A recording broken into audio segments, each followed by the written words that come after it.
And if your system is too complicated, now you wasted way more time trying to come up with the perfect thumbnail and the perfect plan for a video that you already spent all those man hours working on. Yeah. And go ahead. And it kind of goes back to this, Tommy, is that you can be as complex as you want to be. Just know that the more that you speak about a specific topic, the more you're leaving yourself open for something to be incorrect or for Ooh, something to be scrutinized. And okay. that's one of those things is that, like, especially if you're talking about something that is extremely technical, like I do on my channel, Mhm. I try to put things as simple as possible because I had experience when I was taking physics, and I actually would have to answer the question, and sometimes I would get the question right. Like, the question was completely right, but the thing that I did was I got the right answer and I added on explanation. And when I added on that explanation, I went on for too long and I said a few things that were quite off, and then they took off points. So he's like, Wow. "Well, you could have had it right, but you just kept talking," you know? Wow.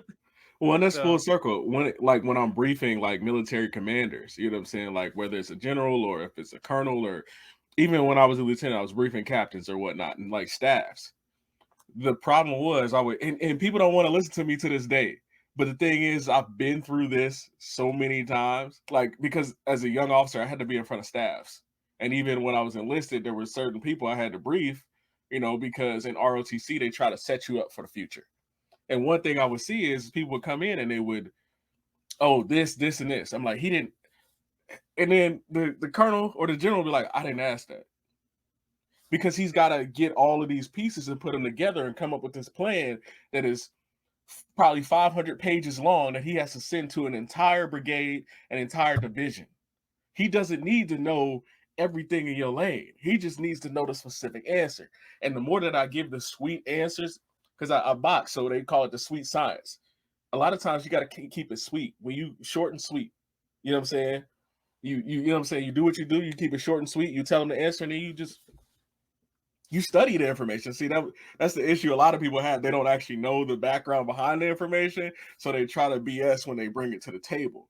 But if you study the information, you keep it tucked in, right? Keep that shirt tucked in. You give it sweet all day, because they'll start asking questions, but you already know those questions. The biggest issue is keeping them inside and letting them cook and pondering on them and being like, if he say this, I'm gonna say that. If they say this, I'm gonna say that. You know what I'm saying? But if you came up with the plan and you already know the data, you good to go. So that's beautiful that you do that, because it's just like I've seen so many people like, and there's certain things that like they're not really a right or wrong answer to. Like somebody came on one of my comments on one of the videos was like, I disagree, but I was like, I want to know why he disagrees. So that way, when I face that conversation in the future, I can actually be like, oh, okay, oh, so you disagree based off of this, and I'm gonna give them what they want, not what I think they want. You know what I'm saying? I'm